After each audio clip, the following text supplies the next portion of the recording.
Mayong adlaw katawhan sa Dios sa Archdiocese sa Uzami sa ngalan sa atong talahuron nga Arsobispo Archbishop Martin Sarmiento Humuad Didi kini na usab si Father Jesse Langgam. Magkatod kaninyo sa pamalandong karong adlaw karon nga Sabado sa ikalimang semana sa ordinaryong panahon sa kalendaryo sa atong simbahan Pebrero 13, 2021. Ang ebanghelyo nga atong pamalandungan mga igsoon natong kutluon ang gikan sa ebanghelyo sumala ni San Marcos. Wala madugay, may laing dakong panon sa mga tao nga nagkatapok. Sa dihang wala na sila ipagkaon, gipaduol ni Jesus kaniya ang iyang mga tinun-an o giingnan. Naluoy ako nining mga tawhana, kay may tulo na karon kaadlaw nga mikuyog sila kanako ug wala na sila'y makaon. Kon papaulion ko sila nga walay kaon, panguyapan sila sa dalan, kay ang uban kanila layo ra ba o gigikanan. Nangutana kaniya ang mga tinun-an. Asa man kita mokuha og pan dinhi niining awaaw nga dapit nga arang ikapakaon niining mga tawhana? Pila ba kabuok ang inyong pan? Nangutana si Jesus kanila. Unya pito may tubag sila. Unya gipalingkod ni Jesus sa yuta ang mga tao. Gikuha niya ang pito ka pan ug nagpasalamat siya sa Dios. Humani ini gipikas-pikas niya ang pan o gihatag ngadto sa iyang mga tinun-an aron ilang iapod-apod sa mga tao. Gituman kini sa mga tinun-an ug sila may pipila usab kagagmayng isda. Ug si Jesus nagpasalamat sa Dios tungod niini. Isugo niya ang iyang mga tinun-an sa pag-apod-apod niini sa mga tao. Nangaon ang tanan ug nangabusog. Mga 4,000 sila. Ang salin nga nahipos sa mga tinun-an 7 ka bukag. Unya gipapauli ni Jesus ang mga tao ug misakay dayon siya sa sakayan uban sa iyang mga tinun-an ug miadto sa yuta sa Dalmanuta. Mga igsuon ang ebanghelyo sa Ginoo. Daygon ikaw o Kristo. Mga igsuon kadumdum ko sa panultihon, the world goes on ahead in spite of its sinfulness. Ang kalibutan kuno nagpadayon sa pagtubo taliwala sa iyahang makasasala. Ngano? Because God inspires some people to work for the welfare of others. Tungod kay ang Dios kuno kanunay nga nagdasig og mga tao aron nga mulihok alang sa kaayuhan sa uban. Nakaila na ba mo ni Alfred Nobel?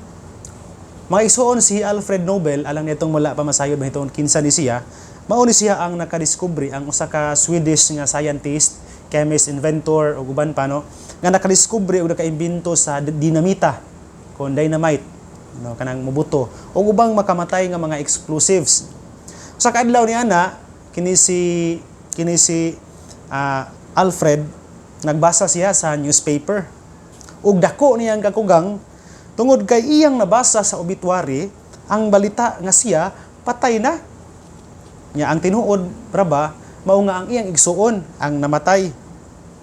Samantalaan or sa newspaper maoy nakapahugno niya ang gibutang no sa basahon nga iyang nabasa. Matud pa sa basahon siya si Alfred Nobel ang nagmugna sa dinamita ug ubang makadaot ug makamatay nga pabuto nga makadisgrasya og daghan nga mga tao ug nadato tungod nining maot nga imbensyon.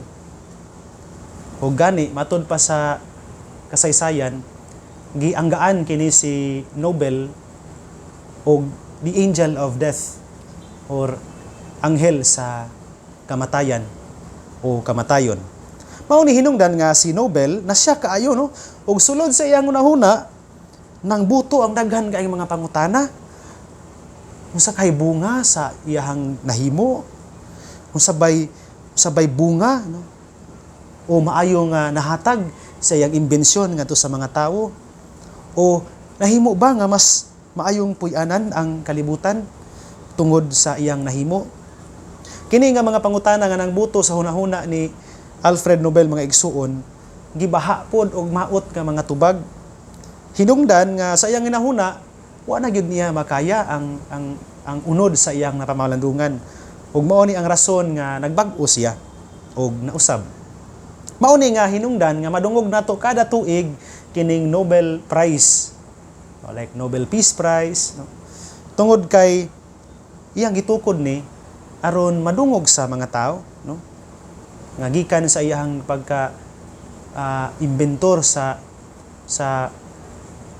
kanang instrumento sa dangan o kadaot. Doon na di ay pamaagi pod nga mabag-o siya og mahimong instrumento alang sa kaayuhan sa uban nga mga tao. Giunsa man, no? Ang iyang gihimo, he set apart a big amount, no, sa iyang kabtangan ug iyan ning gigamit aron nga mapasidunggan diha sa iyang kadato, no? Iyang gamiton niya kaugalingon nga kadato aron mapasidunggan ang mga tawo nga naningkamot alang sa positibo nga kalambuan sa tibuok katawhan bisan sa nagkadaiya nga natad, no, sa pagpuyo, no, sa tawhanon nga kasinatian. Ako ni gisulti ninyo tungod kay si Jesus sa ebanghelyo susama ang iyang gihimo. Pinaagi sa iyang pulong og mga buhat, no. Gitagaan ta ni Jesus karon sa ebanghelyo og ehemplo mahitungod ni ining usa ka tawo sa kinaiya nga naglantaw bitaw alang sa kaayuhan sa uban dili lang alang sa kaugalingon. Ang tumong gyud sa Ginoo maura gyud nga maayo ang kahimtang sa iyahang mga pinangga nga mga katawhan. Og klaro kaayo sa ebanghelyo nga si Jesus puno sa compassion kon puangod og kaluoy alang sa tanan. Og nga siya muamuma og muhatag yun alang sa iyang katawhan. Sama sa giingon ni Propeta Isaias, no, sa iyahang basahon. God provides where He guides. Ang Dios muhatag diin niya dalhon og ubanan ang tao. Og makita nato ni, no, sa iyahang full display, sa pagkatinuod niini diha sa ebanghelyo nga atong nadungog karong adlaw. Gitudloan, no, matud pa sa ebanghelyo gitudloan ni Jesus tibuok adlaw ang mga tawo ug matud pa sa ebanghelyo tulo ka adlaw na nga gasunod-sunod ni Jesus kining mga tawo buot pasabot nga sila nahingangha kayo sa gitudlo ni Jesus kanila, no. Somehow spiritually daw napuno kay sila sa mga butang nga gitudlo ni Jesus, hinungdan nga nakalimot sila nga wala na din sila kaon-kaon ipanggutom na sila. And this time it's the Lord who realized and Jesus knew the needs of His people. O karon, time naman nga papaulion niya ang mga tao gikan sa iyang pagtudlo, He realized nga sending them away without food might hurt them. Ang uban tingali makuyapan diha sa dalan, and it's not good. And matud pa, siya na mismo ang nangita og paagi nga makakaon sila. Matud pa niya, daw sama sila sa mga karnero nga walay magbalantay. Ang mga apostoles nangutana kaniya kung asa sila og ipakaon sa kadaghan sa mga tao. Ang gibuhat sa Ginoo nangutana og pila, no? Pila ba kabuk inyong pan? Pila kabuk inyong isda? Nunay pipila ka mga isda, dunay 7 ka pan. But then remember, dinhi mahitabo ang tinuod nga milagro mga igsoon. Na multiplication of loaves, yes. Tungod kay Ginoo si Jesus, no? Tungod kay Ginoo siya, mahimo niya ang pagpadayag sa iyang kaabunda bisan sa ginagmay natong mga gasa. Balikon ako. Ang Dios mga igsoon tungod sa iyang kapuno sa grasya o kaabunda, mahimo nga mopadaghan bisan sa ginagmay natong mga gasa alang sa kadaghanan for the benefit of others. Mga igsoon, dinhi unta ta mo mangita og inspirasyon adlaw-adlaw sa atong kinabuhi. Tinuod nga wala man kautang ang Ginoo nato, kita pagani ang nautangan sa Ginoo tungod sa atong mga kakulangon niya. Pero mao ni ang atong makita karon diha sa ebanghelyo. God does not owe us anything, no? But He wants us to give everything. He doesn't even need to be told. Wala nang gikinahanglan nga sultihan siya. Siya na mismo nakabaw na. And we have to grab, no? Dili na to kinahanglan ilugon ang blessing gikan sa Ginoo. We only have to trust and wait and be receptive kanang madawaton, mahinangpon sa gasa. Ug ang makahingangha pagyud kaayo mga igsoon tungod kay regardless lagi of how large the crowd, 4,000 of them, no, but sabot 4,000 ka mga tao nya usahay mo man ang paghihap, no, sa panahon ni Jesus, mga laki ram ihapon. So posible more or less doon na pa ni sila counterpart kung mga minyo tanan ni puros mga laki ning 4,000, nya mga minyo tanan so doon na pa 4,000 ka buok mga asawa or less ana tingali. Pero daghan, more than 4,000 people ang naatubangan sa Ginoo. But then no matter how large the crowd and how few or small the food is, ang ebanghelyo nagsaysay kanato nga doon na pagani salin. Kini nagpasabot mga igsuon sa kamatuuran nga ang grasya sa Dios dili gayud mahubas. Sama nga ang iyang gugmang, iyang kaluoy, ang iyang pagkamanggihatagon dili muhupas. 7 ka pan, Isus. Enough na kaayo diha sa mga kamot sa Ginoo aron makapakaon sa daghan. Now mao ni ang atong hagit mga igsuon. Kabahin ta sa katilingban sa multitude nining mga tao. And remember that every day Jesus himself breaks his body, his bread. After all, he is the bread. Aron makapakaon siya nato diha sa santos nga misa. And remember that any of us can minister to the crowd, bisan asa sa mga tao. Whatever gifts nga yang gihatag nato, dili lang sa santos nga misa sa atong kinabuhi, aron nga gikan sa atong nasinati nga grasya, makasinati pud ang uban nga mga tao. Timan-e no, sa ebanghelyo, humanyag pikas-pikas sa 7 ka pan, iyang gihatag dili ritso sa mga tao, didto sa iyang mga tinun-an. Aron nga sila, ang mga tinun-an, maoy muapod-apod sa mga tao. Ug mao ni ang hagit nato mga igsuon, kita nga mga nagsunod sa Ginoo, iyang mga tinun-an nga gipakaon kanunay, gibusog, gipuno, gibubuan kanunay sa iyang grasya ug kaabunda. Kita pod pinaagi sa mga panig-ingnan sa mga tinun-an ug ni Jesus mismo makapaambit, makahatag, makatabang alang sa mga nakinahanglan. Ang problema mag-usahay mga igsuon tungod kay dunay tentasyon sa kinabuhi sa kaugalingon, usahay ato-atuon lang ang grasya. And mao ni ang pahinumdom nato karong tuig sa Missio Agentes, ang tema gifted to give. Diha sa atong pagkaginasahan, mukat-on ta nga mupaambit ngadto sa uban. Kadumdum ko sa istorya mahitungod ni Leo Tolstoy. No? Sa kaadlaw niya, naglakaw siya, katagbo siya og tiguang kayo nga tao, nga makililimos niya. Ingon tao nang makililimos niya nga, doong, tagayin taon kong pagkaon niya, doong, no? Bisan gamay lang, no? Kuot-kuot siya sa mulsa, wag siya nahatag, bisan sinsili, nahurot na niya hatag sa uban nga mga nagkitabang niya, bisan gamay na lang, wag yun, bisan pagkaon. Hinungdan nga, iyang gigakos na lang tiguang, ina niya, pasaylo ayin taon kay ko, manong, no? Wag ko ikahatag na nimo.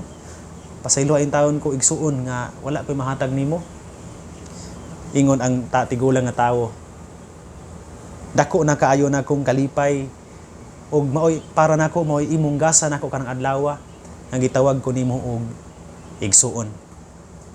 And nakita sa ni Leo Tolstoy sa nawong sa tigulang ang kalipay og kamaya. Pangutana alang sa malandong mga igsuon, nakahimo ba kahata no sa pagpaambit sa mga gasa nga atong nadawat ngadto sa Ginoo?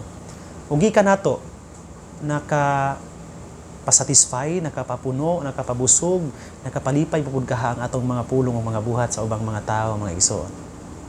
Hinaot pa unta kay kita mga instrumento man sa kamanggihatagon sa Ginoo nga kanunay nagpadaghan bisan sa gamay natong mga gasa alang sa uban.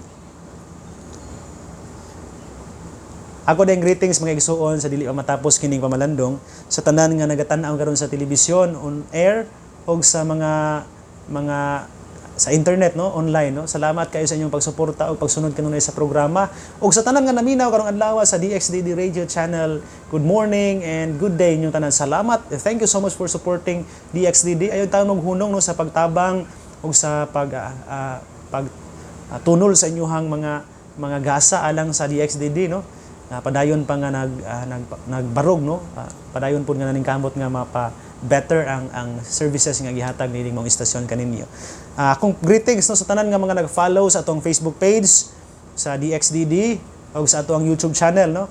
Salamat gyud kayo sa inyong kanunay nga pagsuporta. Ayaw mo kalimot no nga mo share, mo click no, ordorhan pag kayo makakita ug magkadungog sa atong pamalandong adlaw nga atong ipahambit dinhi sa atong istasyon.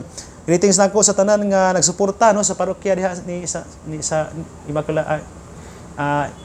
putli kasing-kasing ni Maria diha sa panglalaga, labi na sa akong mga kaila diha nang kanunay pud nga nagsunod atong programa uban na mong duha ni Bishop, no, sila si Mami Lisel o Kuya Julius Bungabong, silang anak si Isa, sa pamilya Pao, sa pamilya Alumbro, pamilya Estrellada, Abing. Salamat kay sa inyong kanunay nga pagsuporta ning programa. Sa mga parokyano ni Santa Teresita sa Mañadero, labi na diha sa kapilya sa Mintiring ni Ma'am Emma Filipino sa ilang kapitan diha, no, sa Mintiring si Kapitan Reniel Asok. Salamat kayo, no, sa inyong pagsuporta sa mga kapilya nga naglangkob sa munto, no, diha sa Santa Teresita, sa Pantaon, sa Lipusong, sa Pulot. Salamat kayo sa inyong pagpaminaw kanunay nining atong programa. Special greetings nako sa mga kanunay gyud adlaw-adlaw nga nagsunod sa among pamalandong ni Archbishop duha, no. Sila si Sir Alan ug Ma'am Chris Lubitania o sa ilang pamilya, si Kuya Ben ug Ate Rafaela Estose sa Bungbong sa ilang pamilya pod, si Pari Darrell, no, Estose ug sa iyang asawa mga anak diha sa Bungbong, si Pari Dudong Tumataw, no, diha sa Kabatuan ug sa iyang asawang mga anak pod, si Nanay Helen Ovo, si Dr. Lady Mayres Perez ug sa iyang bana nga si Kuya Aldrin Perez, silang mga anak si Adriana, si Paula ug si Japoy, no, nga gadaot in tawo, no.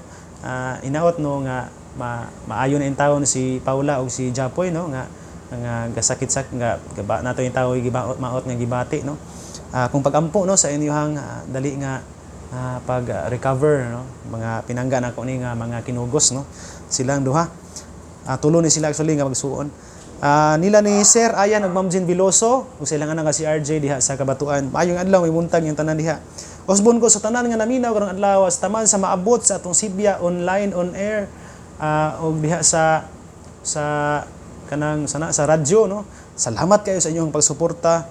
Maayong adlaw ug maayong buntag kaniyong tanan. Igsuon ug manusab ang maayong balita, hinumdumi nga mao ang pulong sa Dios ang gayud nga pamation, pamalandungan ug paningkamutan nga mapuy-an.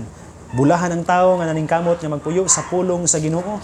Sama siya sa usa ka kahoy nga gitanom daplin sa sapa kansang mga dahon dili gayud malaya.